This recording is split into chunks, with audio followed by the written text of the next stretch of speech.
everyone. I hope you can all hear us now. This is a financial and economic update. We do this 6 monthly, joined by Kenneth. Of course, Kenneth and I are both directors of Vincent's and head up our financial advisory division. Today, we're just going to run through the following topics. What's happened in the recent Australian reporting season.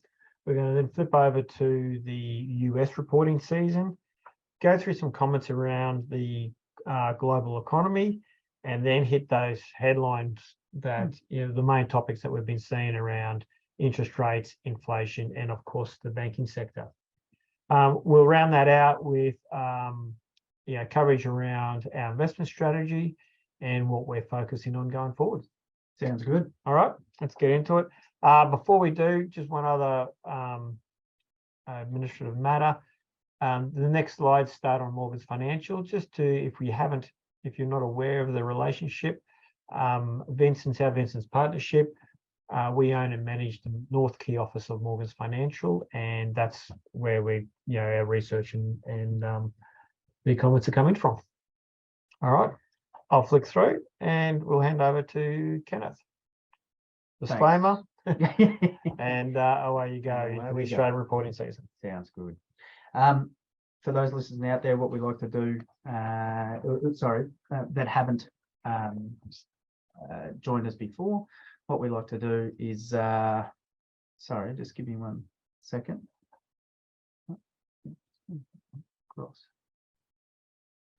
What we like to do is just run through high level numbers and then drill down into what happened, a little bit about management commentary, and then importantly what we're expecting over the next 6 months. In terms of the overall market, I think what was really pleasing to see was the large cap outperformance relative to the last 7 years. So when we think around large caps, top 50 stocks, bellwethers of our economy, big balance sheets, big drivers of our market, I think the story was quite positive.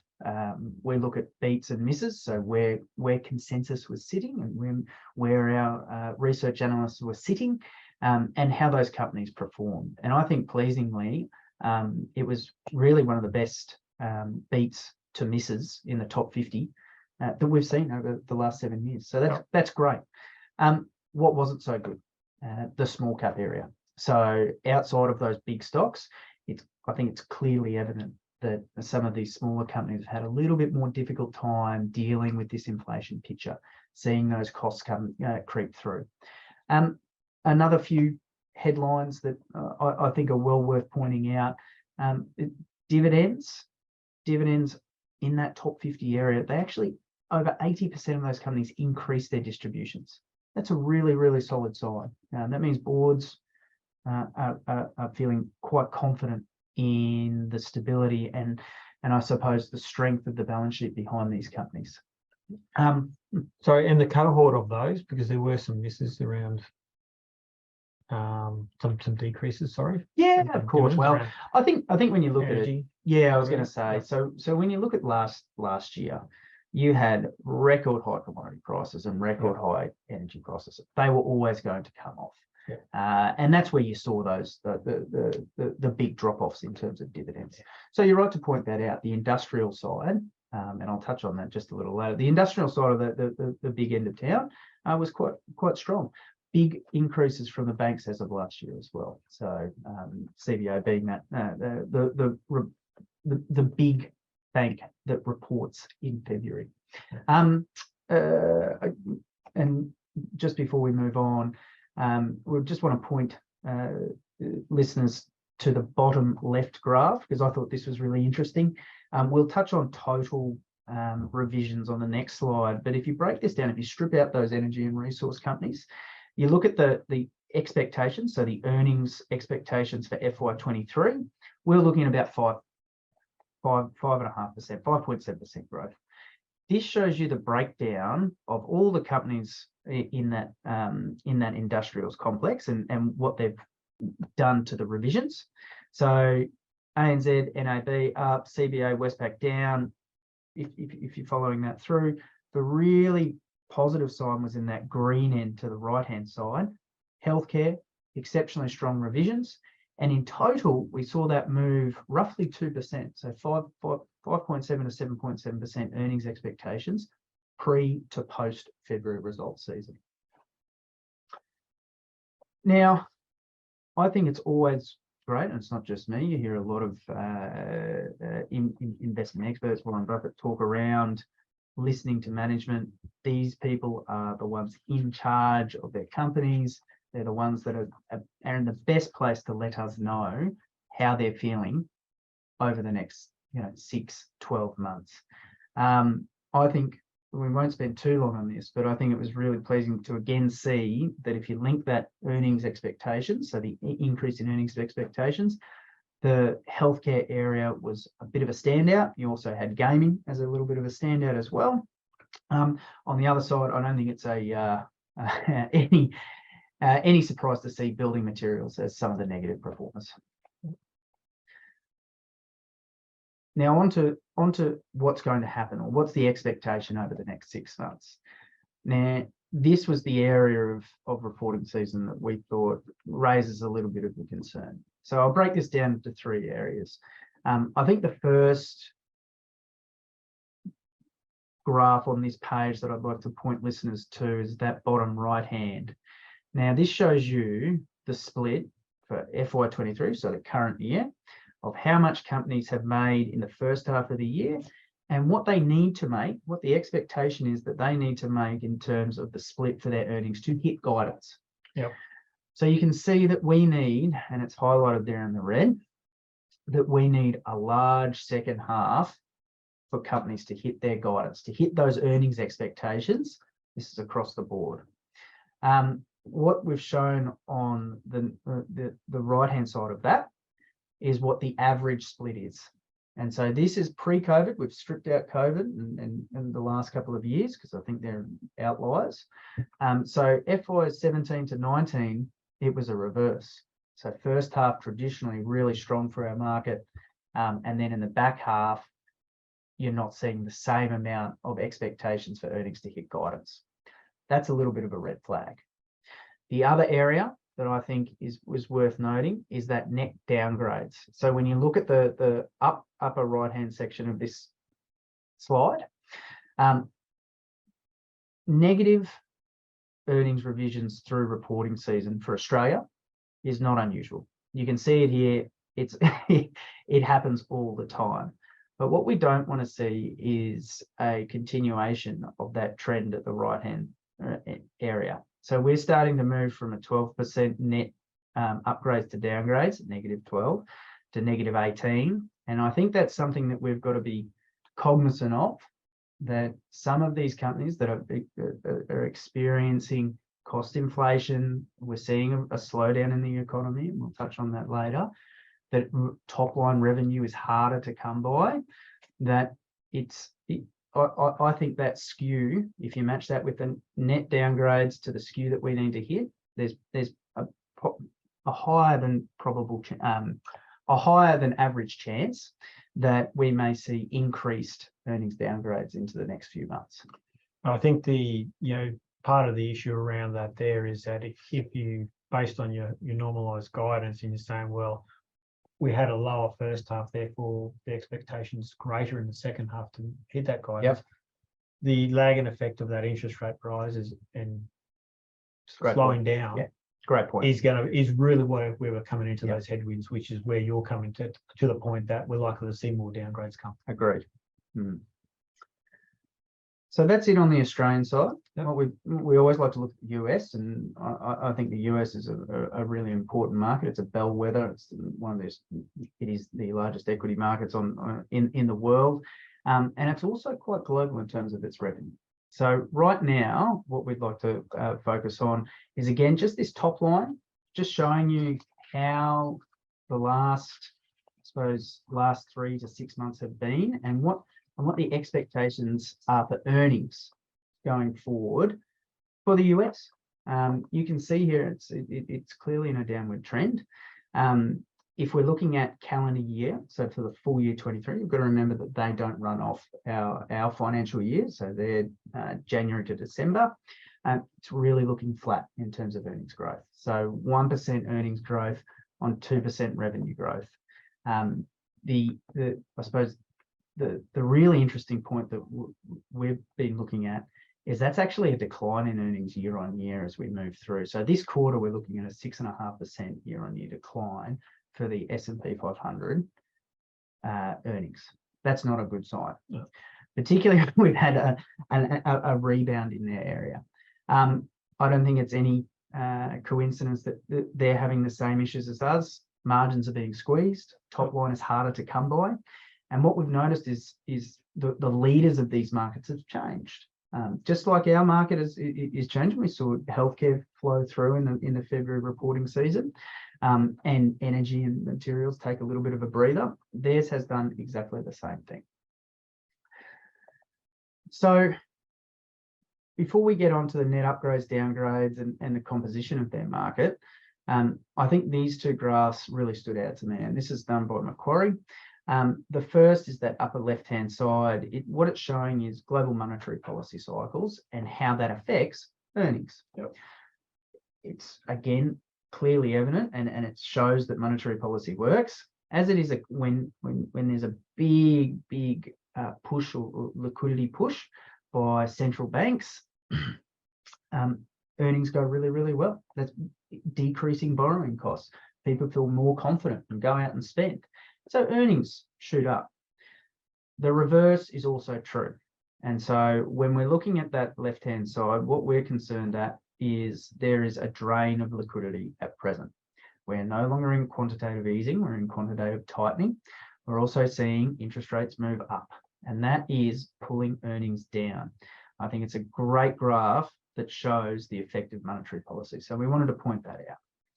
I think the other side is earnings risk premiums. And we'll touch on this a little bit later in the Australian investment strategy, or our investment strategies, but this just shows the S&P 500 earnings risk premium. So what is an earnings risk premium?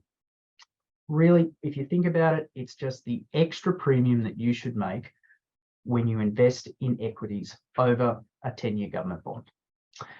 There is, I suppose, a quick rule that people can look at. It's the earnings yield minus the 10-year government bond. So the earnings yield, just flip the PE multiple on your index or whatever you're looking at.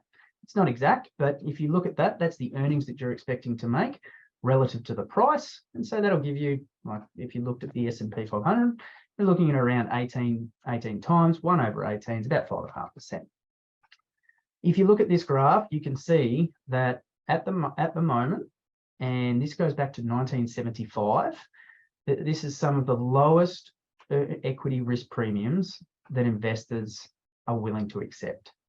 Doesn't mean there's a crash coming. All that means is that your longer term returns are going to be diminished because of the premium that you're buying that equity at. So it is something to watch out for, and there's a big reason why we are relatively overweight Australia compared to the US at present. Now, just on US, and I get a lot of questions as to why we hold US equities or US exchange traded funds and focus a lot on their particular market rather than looking at a global market. The upper right hand section of this shows why. Now, the US S&P 500 are the top, really the 500 biggest companies globally, give or take a few from different areas. Their revenue split is not solely based in the US anymore. It's not a US centric market. Around 60% of their revenue flows from the US. Now, if I looked at the global markets, it's actually very, very similar. So US, if you looked at IOO, which is an exchange traded fund that just follows a global index, around 60 to 70% of that exposure is US companies. So you're getting that a very, very similar, not exact, but very, very similar look through. When we look at how the US has been going, well, yes, it's slowing down, but it's not just them. It's clearly a global picture as well. The one thing I will point out, and I haven't put in this, is the effect of the US dollar and its effect on earnings, because a lot of this international money is coming in. As that US dollar is falling, it actually makes that earnings look less attractive. in terms of reported. So you've got to strip that currency effect out of the earnings, I believe anyway. Just down the bottom, what we thought we'd show is, and this is still going on. So we're still in the midst of a Q1 reporting season for the US. This is just showing the positive and negative earnings guidance and the different sectors. So I thought this was really interesting because 2 of the 3 areas have been probably some of the hardest hit last year in terms of 2021 to 22 over there. And 2 of the 3, I believe, look like relatively good value. So you've got the technology sector, that's seeing the largest positive increases in terms of guidance relative to the other sectors. Healthcare is third. And then you've also got the real estate sector, which is starting to show signs of bottoming in terms of at least their earnings guidance.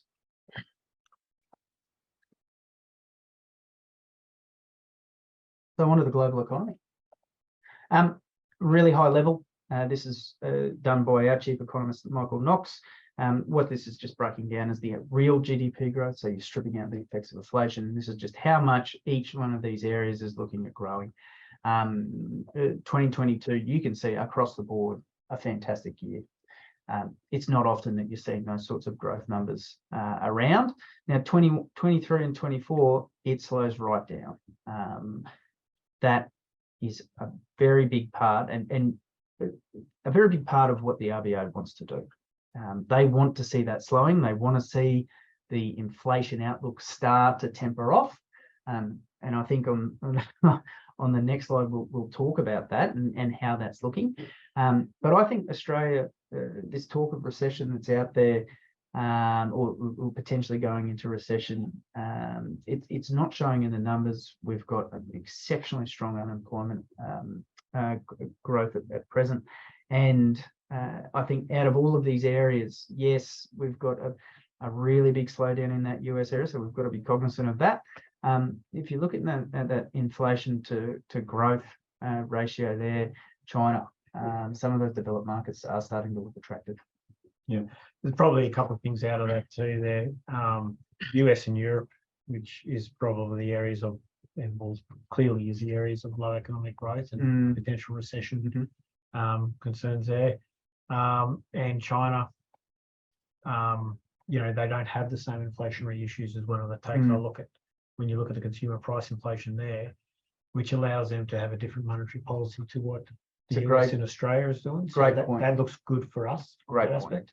Yeah, if you link back that to the previous slide around earnings estimates following global monetary policy, hopefully that correlation shows with China. They're actually expanding their monetary policy at present. They're coming out of a really tough period. They've had some significant issues with their property market.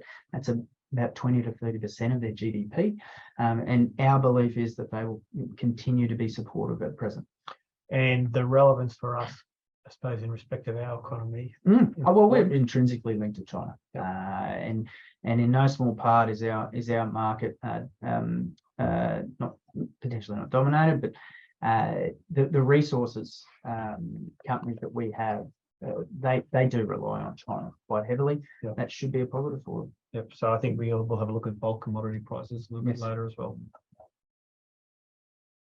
So hopefully onto inflation and really I don't want to spend too much time on this. We've got another page on the Australian inflation outlook and how things are going.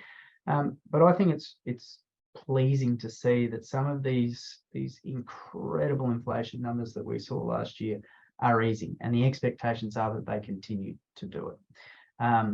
Look, towards the back end of 23 to 24, yes, the survey says around 2.2 to 3% at present.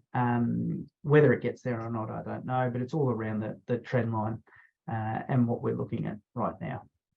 So if we've had with inflation, we've had rally in gold.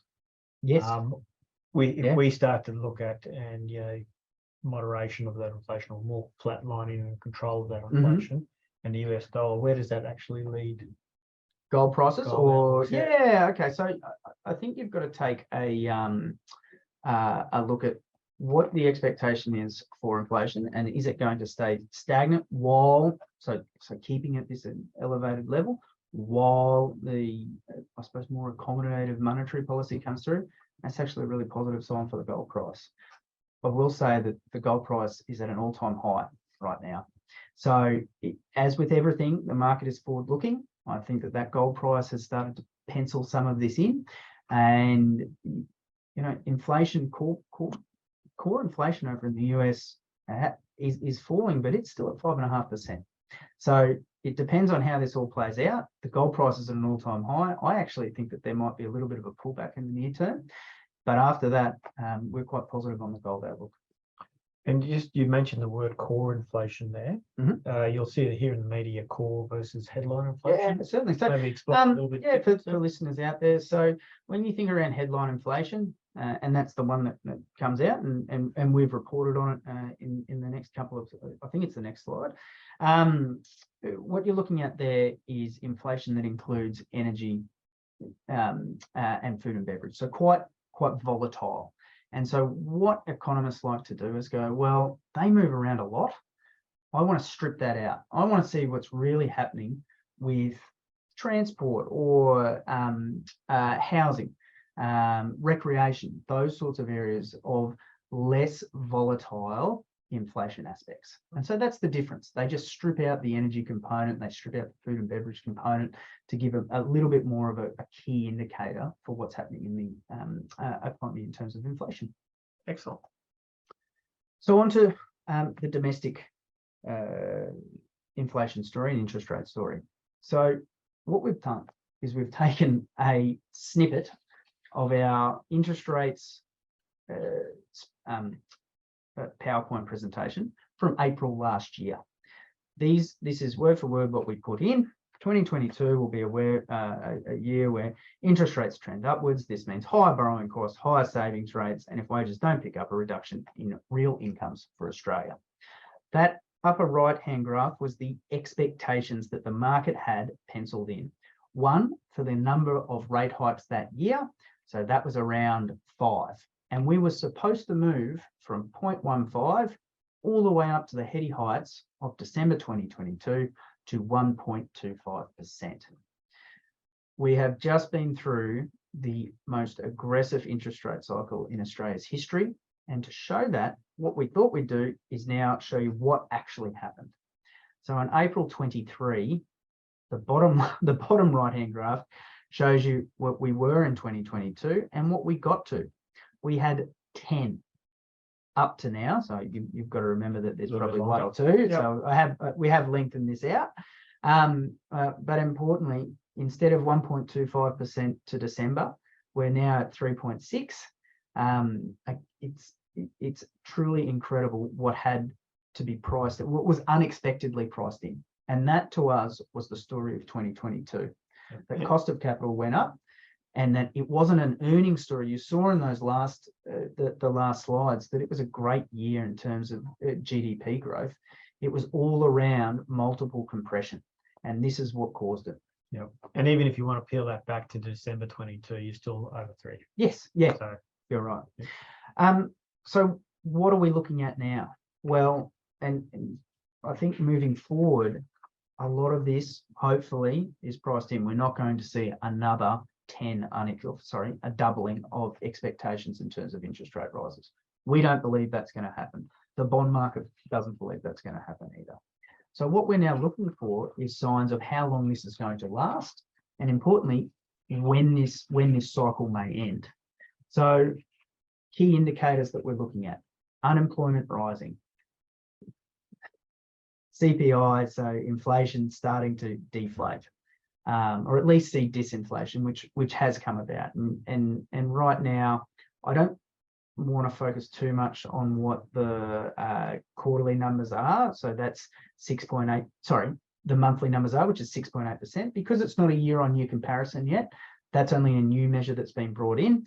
Quarterly data, which has been produced over the last 20 years, that still has that base effect. That's 7.8% as of December. We'll get another read in the next couple of weeks. We want to see that start to trend down. the commodity price decreases between 2022 and energy, if we're looking at the core and the non-core inflation, that has already started to come off. So there's some positive signs. I think really it's going to be data dependent. I don't want to sound like the RBA, but I think it will.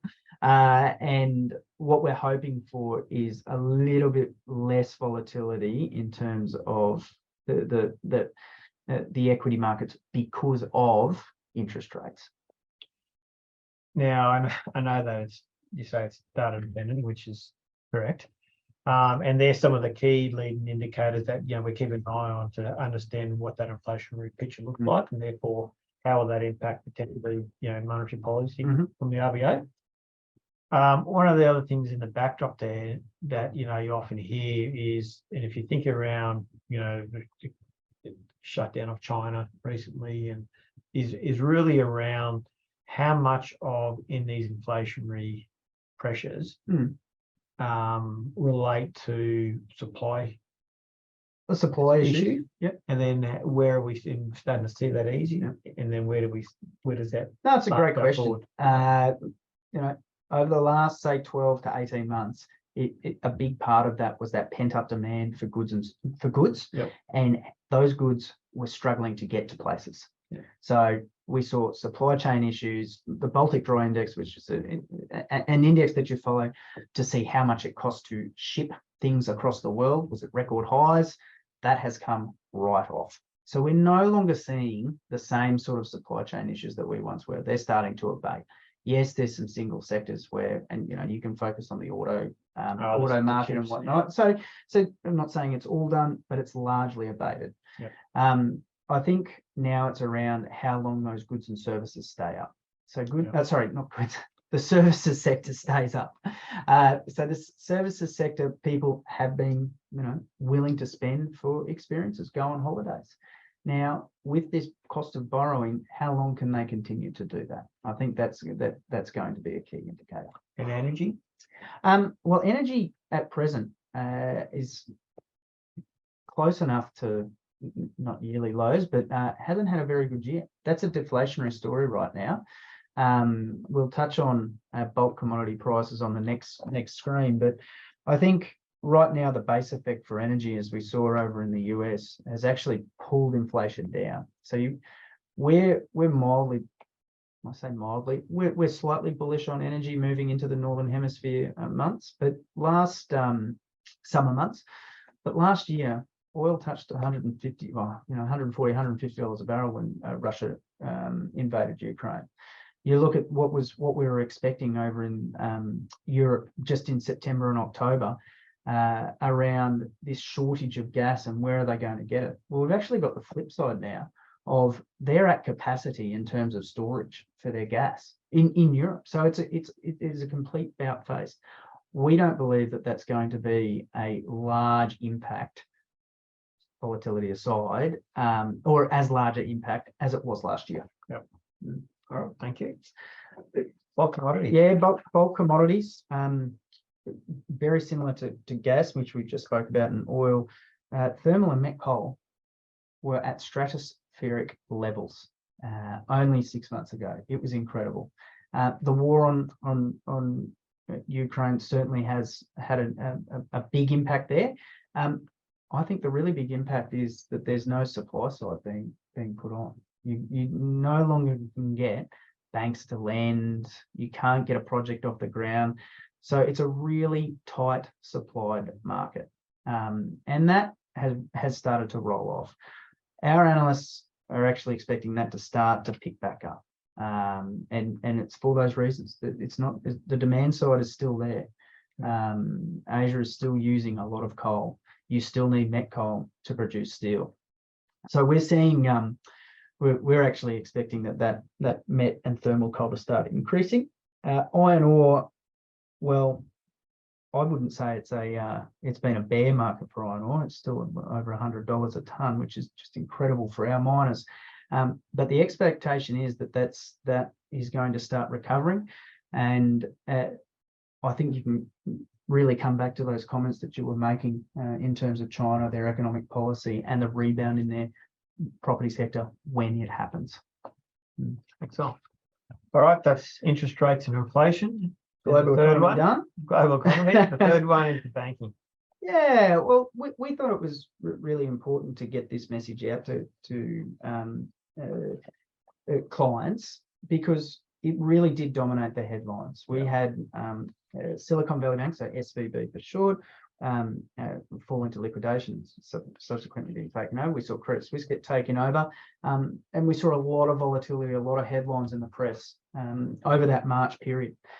So what we thought we'd do is just explain, well, what was SVB, what happened, and how, if any, does that impact our banks? Excellent. Let's go. Well, SVB, Silicon Valley Bank, a regional bank in the US. What does it do? It actually helps, it's the banker or the bank that tech companies go to, or traditionally did.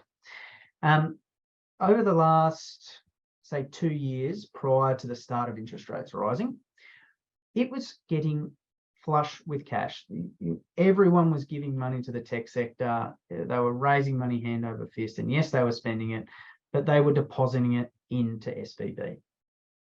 Well, that's not an issue by itself. That's actually great for a bank. And so you would look at that bank and you would go, oh, it's in fantastic shape. Doesn't loan very much. It's not that much risk. They've got government bonds. And so, if you didn't implicitly know that SVB was a highly concentrated sector bank in terms of technology, you would have looked at that and gone, oh, it looks great. Well, fast forward over 12 to 18 months' time, SVB wasn't regulated like our banks. It wasn't regulated like a globally systemic important bank. And it was allowed to run all of its assets as unhedged exposures. And when I'm talking about interest rate hedging, all that means is when they go out and buy government bonds or high investment grade bonds, they're not going to take the price risk. So the price risk of a bond falling or moving. So they hedge that out. They didn't do that. And so as interest rates started to move up, bonds started to sell off. Bonds reprice relative to interest rates. They're fixed rate. They've got to sell. Sorry, they don't have to sell. They have to move. Now that, again, is completely fine if you get to hold those to maturity. SVB started to have cash withdrawals. Now, banks don't ever hold 100% of their liabilities on their balance sheet. So as there was more and more withdrawals happening, SVB, who didn't hedge their interest rate exposure, had to start selling these bonds, and they had to start doing it on a mark-to-market basis, because you've actually got to go into the market and sell the bond. And those bonds, the price had fallen. They no longer get to hold those to maturity. They've got to fund the withdrawals. And so people started to notice this, and it caused more people to start taking their money out of SVB. And that's how eventually it collapsed, or forced it into liquidation. So that's SVB, how it happened, and I suppose the backstory as to why it potentially wasn't picked up as quickly as, say, some other globally important banks were. The other bank that is certainly worth a mention here is Credit Suisse. So that is a globally globally important bank. Credit Suisse, yes, has a lot of deposits. It started to have that same sort of issue. It's also quite large in the derivatives market. And so people would start to look at that and go, my counterparty, being Credit Suisse, is starting to become uncreditworthy. And so, oh, hang on a second, I don't believe that they're going to be able to settle my derivatives exposure because they're on the other side. And so there was a big run on Credit Suisse. The European regulators gave it billions of dollars worth of loans. And it was also very, very quickly taken over by another Swiss bank called UBS. Credit Suisse had serious problems for nigh over a decade. It had mismanagement, and I think the Swiss regulators knew this, and they knew that it wasn't coming back. And so now they've formed a behemoth with UBS. we've sort of watched both of these. Yes, there was a widening of some credit spreads, but we don't believe it's Armageddon. We don't believe that this is the next GFC. I think that out of all of this, what didn't start to show up was any opaque credit default swaps that weren't shown in financials that were held off balance sheet. So that hasn't occurred. So I suppose the next important part is, well, then how does this impact our banking sector? Yeah, I think that's a great question. Australian banks are without doubt the most well-capitalised banks in the world. We'll focus on the four majors plus Macquarie, because we believe that they are domestically too important to let fail. Now, what has that actually meant over the past, really month and a half to our banks? Their cost of funding might have gone up a little bit. That's all that really means. They're actually on the opposite end, where they're having more people pay in to their offsets. They're having cash put into them. And so what we've tried to show is the system deposit balances, so how much is actually going in to these banks and the non-lenders over this last period. I think it's safe to say that it's clearly in an upward trend. That's good. That's actually a good sign. And what we thought was really interesting, the analyst from Morgan sent this through, was around APRA and their stress testing, and this was recently completed. What they did was they just went through and said, well, how about the RBA lifts its cash rate to 4.5%? GDP falls off a cliff, it falls 4%. Unemployment literally goes up 300%. I think we're about 3.5% right now. It goes up to 11%, and house prices fall 43%. Close enough to 40%. That is truly Armageddon. I won't go. It will be in my household. I won't go through all of the outcomes of what they what the output was from this scenario, but the chair of APRA actually came out and said, through all of this, the banks in aggregate remained above their minimum capital requirements. They did not take over. There wasn't any insolvent positions there that they needed to fold. And I think that's a really core takeout, that right now, we're slowing down, but nothing like what we've got on the screen there. And that really SVB and Credit Suisse had very, very little impact on our Australian banks. So rather, from an investment point of view, rather than systemic liquidity challenges in the financial sector, we're probably more focused around, the Fed and other key central banks, including the RBA, draining liquidity out through increasing borrowing costs. Yeah, quantitative tightening. That are likely to have, or produce further bouts of weakness in the market. Agreed. So a little bit onto investment strategy. As I pointed out in the US, this is around what's happening in Australia, and just showing where we sort of sit in terms of a top line picture for our dividend yield compared to what you can get in terms of quality 10-year corporate bonds. It's actually starting to narrow quite substantially. The yield on our market, while it's quite attractive, when you compare it to the other area, which is fixed income, and that we're going to get into that in a second, but there's certainly different options out there for investors. So it is something to watch. It's like that equity risk premium. When you've got a safer alternative that's yielding this similar, it does give you that option to go, well, hang on a second, less risk, same return, I'll move over there. Yep. Fixed income or fixed interest, if we rewound this back from 2010 to 2020, we were talking about negative yields.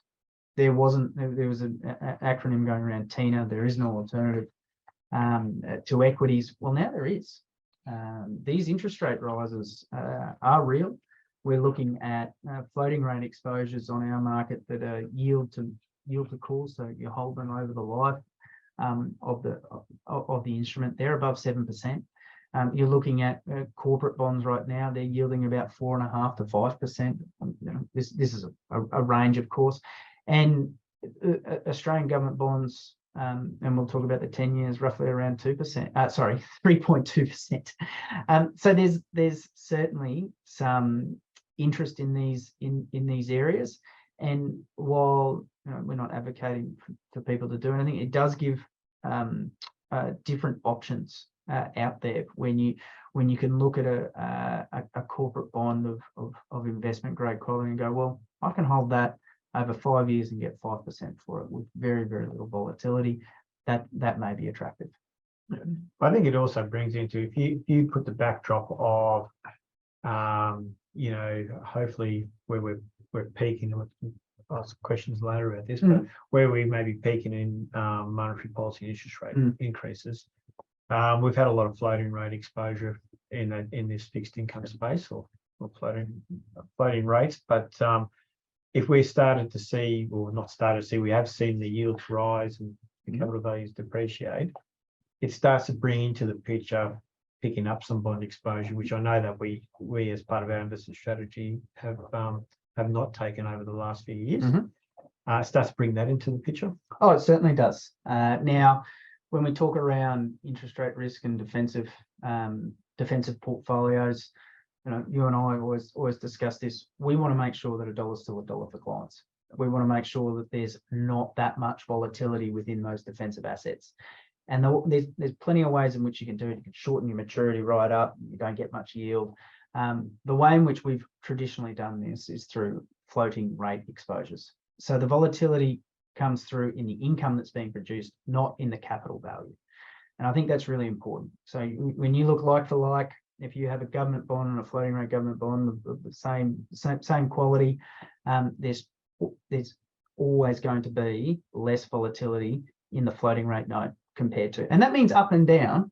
That and I think what you're getting to is a little bit more active exposure, taking on fixed rate in the hope that interest rates start to fall, because that means you're looking in a better return, and hopefully you're seeing capital increases as that moves on. And the longer you take out your duration, the more that's going to be more volatility is going to go into that interest instrument. So yes, it's something that we're actively looking at.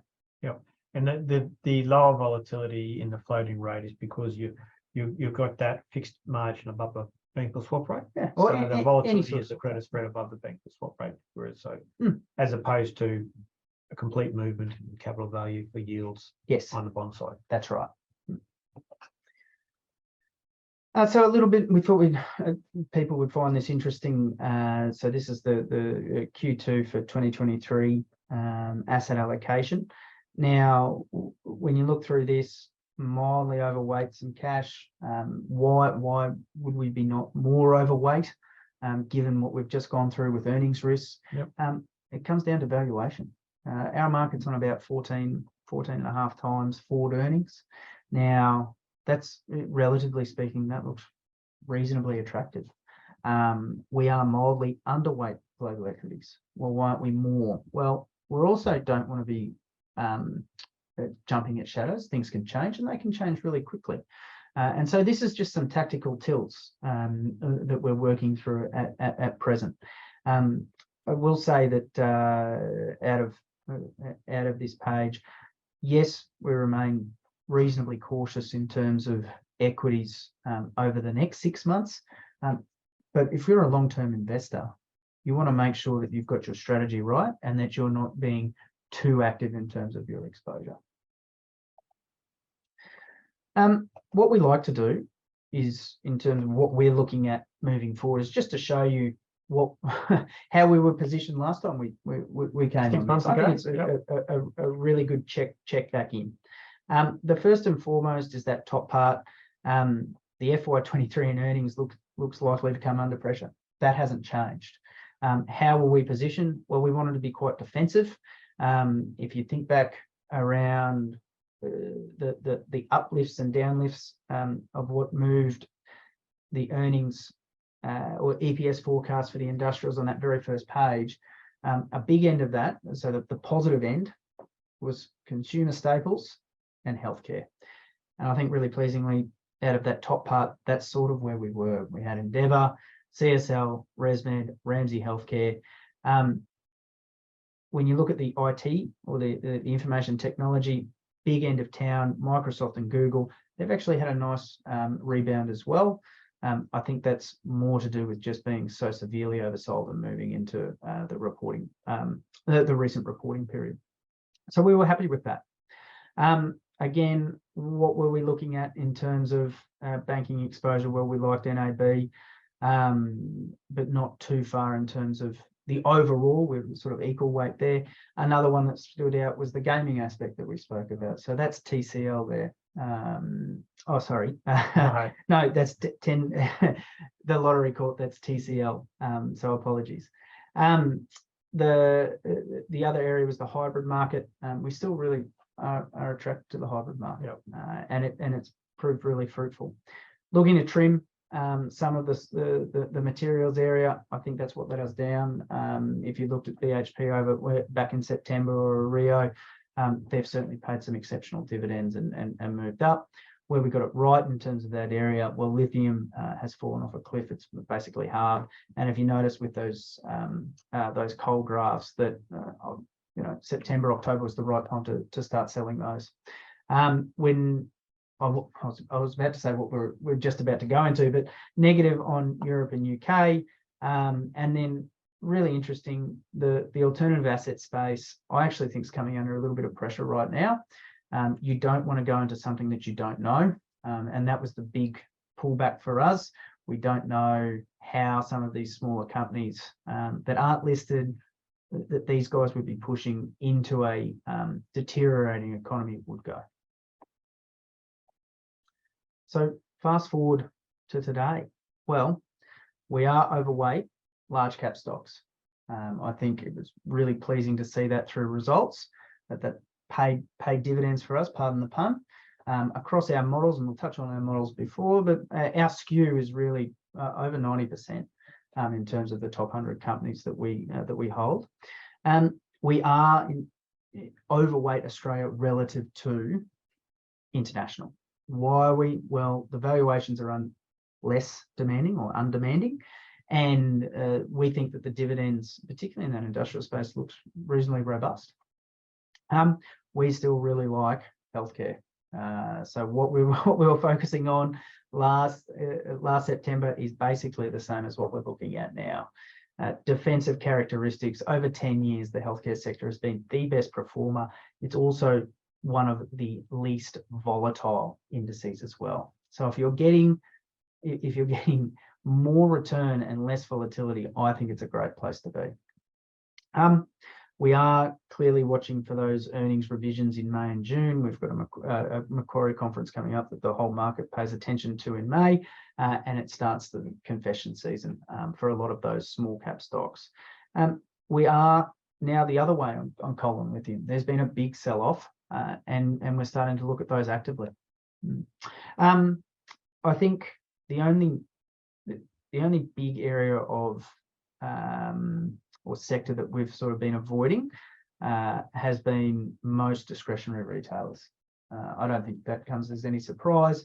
As people have less money to spend, they cut down on discretionary rather than staples. So we're increasing our staples. And I don't think that's, as you say, that's no surprise and certainly not expected to change. We start to see a roll-off of these fixed rate mortgages coming up, or continuation of that. That's just leading to higher borrowing costs, less disposable income, and greater savings. We're not going to see that flow through. No, great. Just two quick comments. One was on your floating to fixed rate exposure. We are looking at these. We continue to overweight lower volatility floating rate exposures, but we've been active over the last couple of weeks in a couple of unlisted CBA, or one in particular unlisted CBA debt, and we've also started focusing on the higher quality end of fixed rate exposures with an ETF called GGov. And then, as the asset allocation said, we do have slightly increased cash levels on a relative basis across our portfolios. And why is that? Well, it comes back to those lower equity risk premiums. Yep. All right. Other models? this is just a little bit about the equities, and I should stress that we do full asset allocation, so broad spectrum of investments. But this is just focusing on our Australian equity model portfolios. We run 4, so we run income, balanced, growth, and an ethical portfolio. We've been running income, balanced, and growth for over a decade now, so we've got the 10 years worth of returns there. The ethical was a new position that we started, or a new model that we started in April 20. There's an investment committee behind these. Mark and myself, we're clearly on it, but there is another cohort of advisors and external advisors that sit there. We're really pleased with how they've been going, and I think it's no surprise that the income, those defensive large cap stocks that pay out more of their earnings in dividends, has actually had a really strong last 2 to 3 years. Yeah, it's certainly been a great positioning over that period of time. I know that we're well over our time frame, but just a couple of quick questions, if I may. I suppose first one is, the key 50 topics going around inflation. Yep. Inflation numbers coming out. What do you think? Where do I think? I think I personally think that over the next 6, really towards the back end of the year, that the US will fall substantially.